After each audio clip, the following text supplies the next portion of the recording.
Good, happy Thursday morning, November 29, 2018. I'm Riley King, and welcome to the Riley King Newscast, right here on the Riley King Network. Let's begin. First up, we begin with your weather. Let's go to meteorologist Mike Haddad with your weather forecast.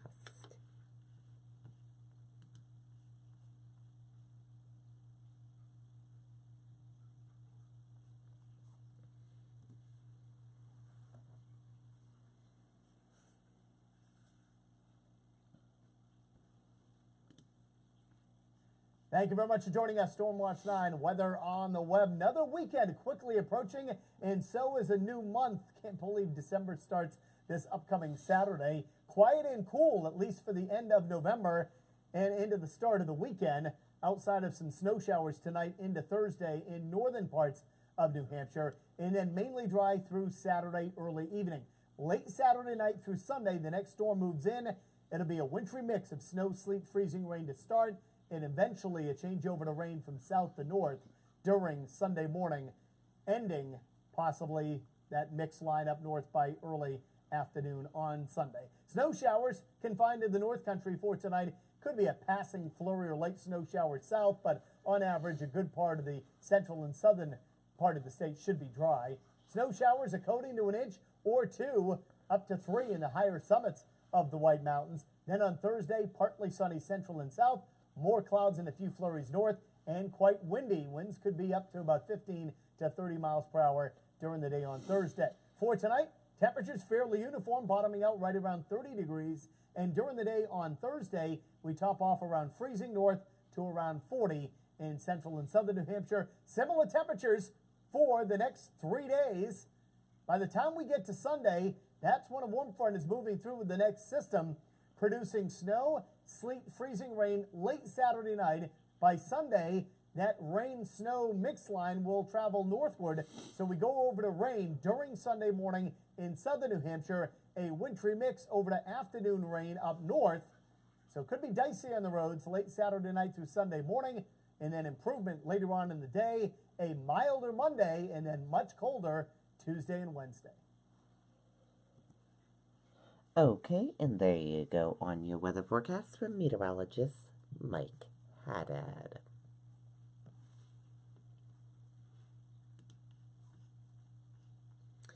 And now let's take a look at your traffic and see how your morning commute is shaping this morning. And here's a look at your traffic map this morning. We're seeing a lot of green roadways and a few little tiny yellow spots and a tiny red area in Haverhill, Massachusetts. Otherwise, your traffic is moving smoothly this Thursday morning. No major issues or delays to report just yet. If we get any major accidents or delays, we will be sure to bring it to you right here on the Riley King Network Facebook page. And now let's take a look at your morning news. First step, woman, child treated for carbon monoxide poisoning in Manchester home.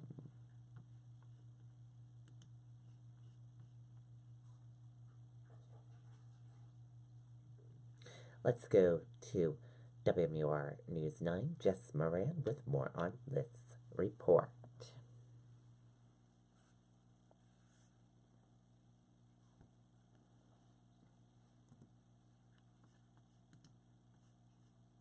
We received a call at the Willard Street address for 2 patients that they weren't feeling well at the given time. The Manchester Fire Department getting to a mother and child in time.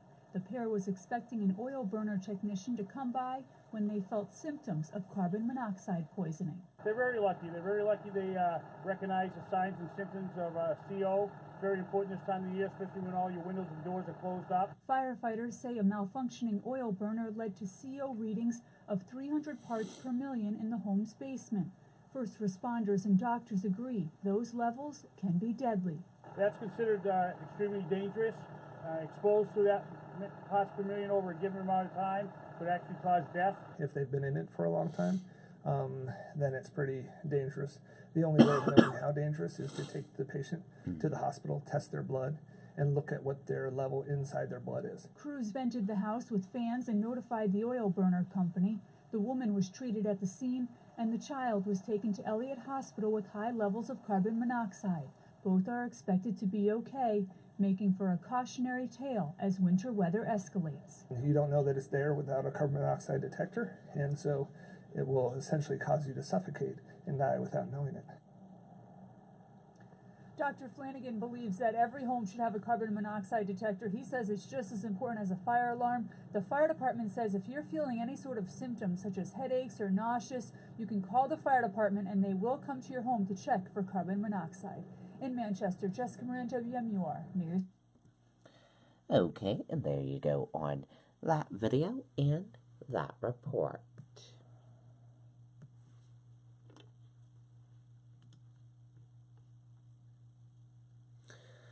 Liberty claiming ineffective counsel asks New Hampshire Supreme Court for new trial.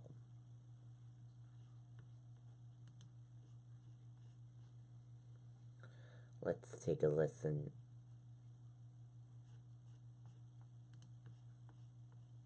to the video from WMUR News 9, Andy Hirschberger.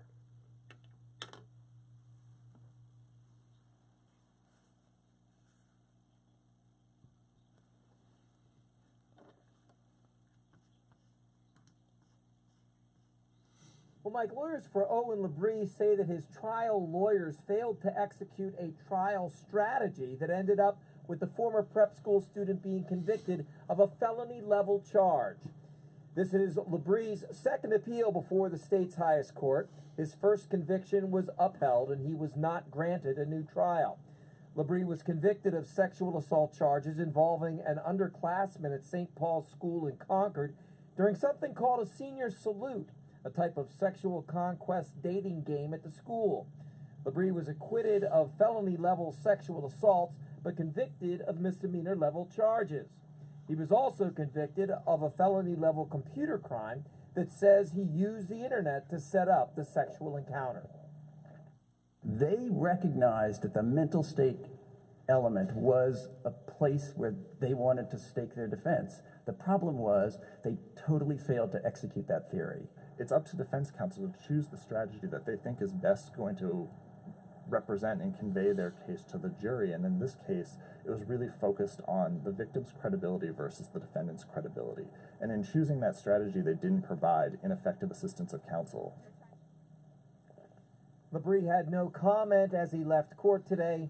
The court opinion is likely to take weeks or months. Reporting live in Concord, I'm Andy Hirschberger, WMUR News 9. Okay, and there you go on that video and that report.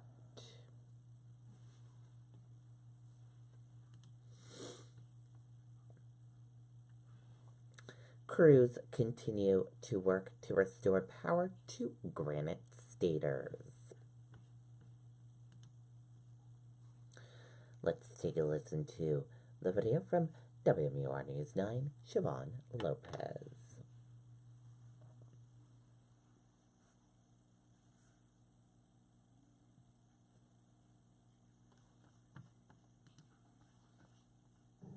Some neighborhoods still or back in the dark in Sunapee. We had the numbers down pretty low in that area, but then this outage that occurred tonight. For many, no power also means no heat.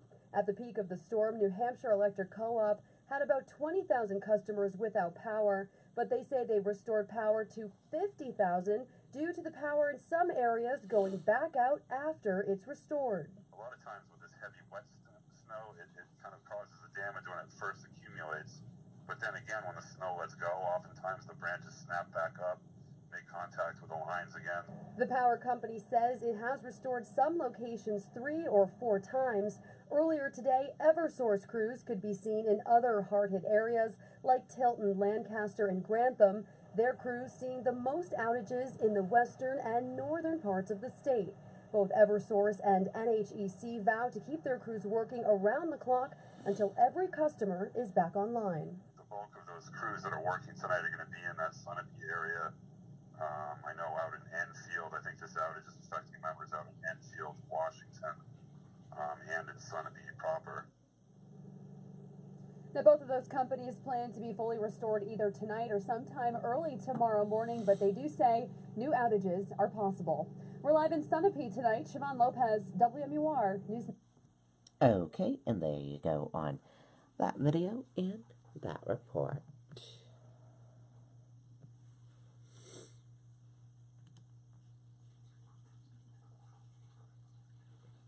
Five former governors back Gardner in contested race for Secretary of State.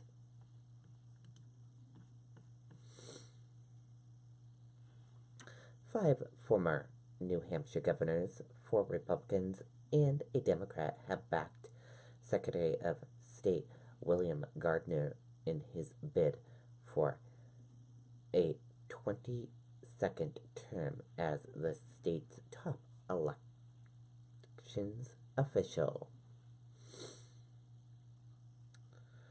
Gardner, a registered Democrat, faces a well-organized challenge from 2016 Democrat governor nominee and former executive counselor Colin Van Osten in an election that will be held among the state's 424 legislators at the State House on Organization Day, December 5th.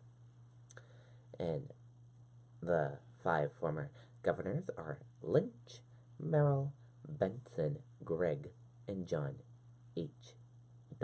Sununu.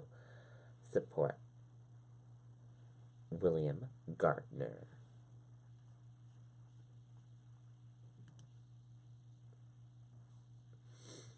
New England Santa Society preparing to help Kris Kringle this holiday season.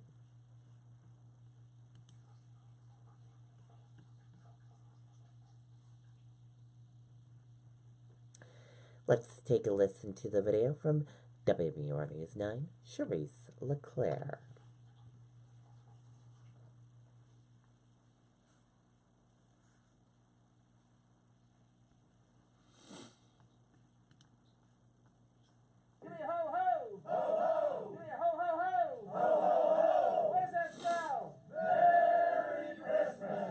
Nope, we're not in the North Pole. We just stumbled on the not-so-secret spot where these Santa's helpers meet every month. As Santa, you never get to see anybody else work. And so it was an opportunity to get together, share ideas, and just get to know each other. Say hello to the Kris Kringles, who are part of the New England Santa Society. You know, the love and the joy and the giving. That's the mission for these Santas. They took part in about 300 events last year. It's just great, you know, you can't describe it. So as you can see from looking around, every Santa sort of has their own style, their own tight beard, and a lot of work actually goes into this. But tonight I'm sort of hoping, I don't have the beard, but can I be an honorary Santa tonight? Absolutely. Anybody that carries the spirit can be an honorary Santa. These Santa's helpers bring that spirit to life at every event, even when they're not on the clock. This is my summer sleigh. People look at it and they just love it. I'm Santa driving and they look at me and they smile, they wave. So what is it about Old St. Nick that draws a smile from every generation? The magic of Christmas and what Santa does. I think even for adults, it lights that spark again. And just tonight, this reporter gets to be an honorary member. Ho, ho, ho! Ho, ho, ho! Welcome to the new Santa! In Manchester, with the happiest Santa's helpers you'll ever meet, Charisse LeClaire, WMUR News 9. Okay, and there you go on that video and that report. Looks like a fun time there.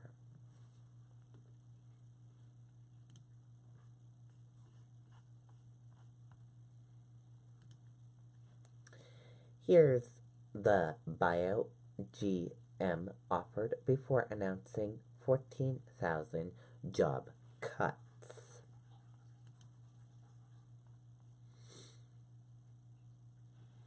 General Motors executive painted a black outlook for the global economy in offering buyouts to 17,700 employees last month.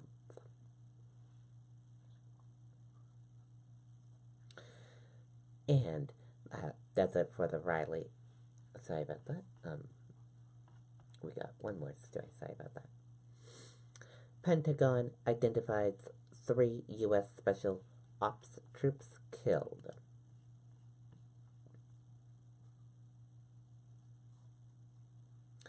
Let's take a listen to the video from ABC News. Burlington, it's just like giving someone a coat. Just a nice one. They gave me a new coat. Donate a coat at Burlington, and you'll make a difference. I really appreciate this. I love this coat. Thank you. You do this, someone gets this. Thank you. You get 10% off your entire purchase, and someone gets a coat. Join Burlington's commitment to giving back. You'll feel warm inside. Thank you very much. And so will they. From the bottom of my heart. She looks beautiful.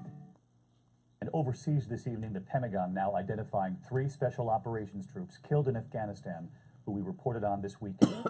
Army Captain and husband Andrew Ross, Army Sergeant First Class Eric Eamon, the married father of 3, was on his 7th deployment, and Air Force Staff Sergeant Dylan Elkin, deployed in August, engaged to be married. They all died when an IED exploded near their vehicle in Ghazni province. Okay, and that does it for the Riley King Newscast right here on the Riley King Network. I hope you all have a great rest of your day, and I'll see you back here later on today for another newscast. And I'll have a news report coming up in a little bit. Goodbye, everyone.